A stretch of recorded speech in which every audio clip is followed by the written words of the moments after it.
जरा सोचिए, एक ऐसी सभ्यता जो रोम से भी पुरानी हो और आज भी दुनिया पर अपनी छाप छोड़ रही हो। हाँ, हम बात कर रहे हैं फारस की, एक ऐसी जमीन जिसकी कहानी किसी महाकाव्य से कम नहीं है। और यहीं पर वो बड़ा सवाल उठता है जिसने इतिहासकारों को सदियों से हैरान कर रखा है। आखिर कैसे हजारों साल तक अनगिनत हमलों के बावजूद ये सभ्यता हर बार कैसे फिर से उठ खड़ी हुई? इसका जवाब छिपा है एक कमाल की खासियत में। फारस, आप कह सकते हैं कि एक फीनिक्स पक्षी की तरह था, जो हर बार अपनी ही राख से और ज्यादा मजबूत होकर वापस आता था।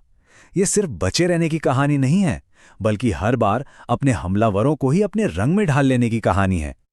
तो चलिए इस कहानी की शुरुआत करते हैं उस एक शख्स से जिसने इस महान साम्राज्य की नींव रखी, साइरस द ग्रेट। अब देखिए, साइरस के बारे में सिर्फ ये एक बात ही सब कुछ बता देती है।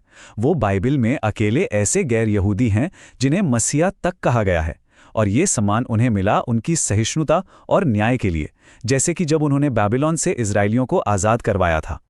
साइरस सिर्फ एक विजेता नहीं थे, वो एक बहुत दूर की सोचने वाले शासक थे।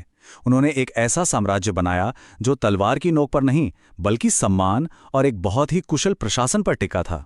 उन्होंने ईरानी लोगों को एक किया, स्थानीय संस्कृतियों का आदर किया, और कमाल की बात तो यह है कि उनके कानूनी विचारों ने अमेरिकी संस्थापक थॉमस जेफरसन तक को प्रेरित किया।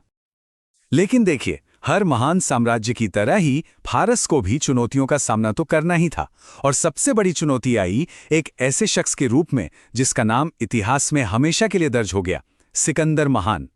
अकेमेनिड साम्राज्य के पतन की कहानी इन दो किरदारों के बीच के फर्क से बिल्कुल साफ हो जाती है।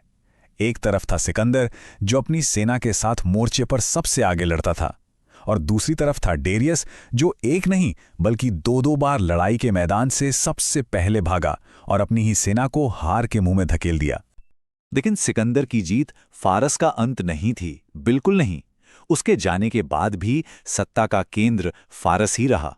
पहले यूनानी सेल्यूसिड आए, फिर ईरानी पार्थियन ने विद्रोह कर दिया, और फिर ससानियन साम्राज्य ने फारसी गौरव को फिर से जिंदा किया।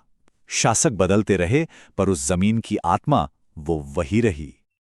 और यहीं से ना एक पैटर्न उभर कर सामने आता है जो फारस के इतिहास में बार बार दोहराया गया। एक साम्राज्य कमजोर होता, बाहर से हमलावर आते, वो फारस के बेहतरीन सरकारी सिस्टम को अपना लेते, और फिर एक नया और ज्यादा मजबूत फारसीकृत साम्राज्य जन्म ले लेता। अब हम फारसी इतिहास के एक ऐसे दौर में चलते हैं जिसने न सिर्फ फारस को बल्कि पूरी दुनिया को बदल कर रख दिया। ये अरब विजय की कहानी है, लेकिन ये एक ऐसी जीत थी जिसमें विजेता ही अपने आप में बदल गया। तो हुआ ये कि उस समय का शक्तिशाली ससानियन साम्राज्य अपने पुराने दुश्मन बाइजेंटाइन साम्राज्य से लड़ते लड़ते काफी थक चुका था, कमजोर हो गया था, और बस इसी मौके पर रेगिस्तान से एक नई ताकत उभरी जिसने फारस पर कब्जा कर लिया। लेकिन यह सिर्फ एक फौजी जीत नहीं थी, ये एक सांस्कृतिक संगम था। असल में फारसी संस्कृति और प्रशासन इस्लामी स्वर्ण युग का इंजन बन गया। खलीफाओं ने फारसी मॉडल पर ही अपना राज चलाया। बगदाद में बैठे फारसी विद्वानों ने यूनान और रोम के ज्ञान को सहेजा। अलजेब्रा का आविष्कार हुआ, और अलिफ लैला यानी 1001 नाइट्स जैसी कहानियों ने तो दुनिया भर में धूम मचा दी। लेकिन इतिहास का पहिया हमेशा घूमता रहता है। अब हम एक ऐसे युग में पहुंचते हैं जहां दुनिया तेजी से बदल रही थी। बारूद ने युद्ध का तरीका बदल दिया था, और यूरोप की नई ताकतें पूरी दुनिया पर अपनी छाप छोड़ रही थीं। मगर इस बार जो हमलावर आए वो बिल्कुल अलग थे। मंगोलों का हमला सिर्फ एक कब्जा नहीं बल्कि एक प्रलय था। उन्होंने शहरों के शहर जला दिए, लाइब्रेरियों को राख कर दिया, और एक पूरी सभ्यता को घुटनों पर ला दिया। फारस का वो सदियों पुराना जादू अपने विजेताओं को खुद में समा लेने का इस बार टूट गया। और मंगोलों के बाद आया तैमूर, जिसकी क्रूरता की कोई सीमा ही नहीं थी। उसके हमलों में करीब 1,70,00,000 लोग मारे गए थे। जरा अंदाजा लगाइए, ये उस समय की दुनिया की कुल आबादी का 5% था। एक ऐसा विनाश जिसकी आज कल्पना करना भी मुश्किल है। इस भयानक तबाही के बाद इस पूरे क्षेत्र में 3 बड़े साम्राज्य उभरे। इन्हें बारूद साम्राज्य कहा जाता है, क्योंकि इन्होंने अपनी फौजी ताकत के लिए तोपों और बंदूकों जैसी नई तकनीक का भरपूर इस्तेमाल किया। तुर्की में ओटोमन, भारत में मुगल, और इनके ठीक बीच में फारस में सफाविद साम्राज्य। पर 19वीं सदी आते आते फारस दो बड़ी ताकतों के बीच में फंस गया, एक तरफ ब्रिटेन और दूसरी तरफ रूस। दोनों ही मध्य एशिया पर अपना दबदबा चाहते थे। ये द ग्रेट गेम का दौर था, एक तरह का ठंडा युद्ध जिसमें फारस अपनी आज़ादी बचाने के लिए जूझ रहा था। 20वीं सदी ने फारस को हमेशा के लिए बदलकर ईरान बना दिया।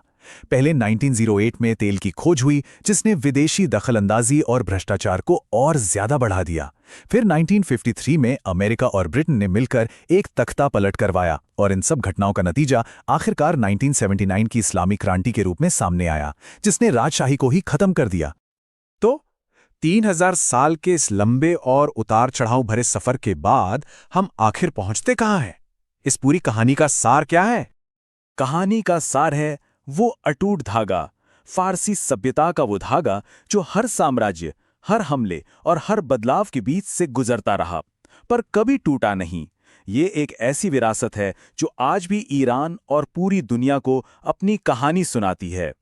फारस ने अतीत में अनगिनत चुनौतियों का सामना किया है और हर बार एक नए रूप में सामने आया है। अब सवाल ये है कि हजारों साल के इन चक्रों के बाद इतिहास की किताब में उसका अगला अध्याय क्या लिखा जाएगा।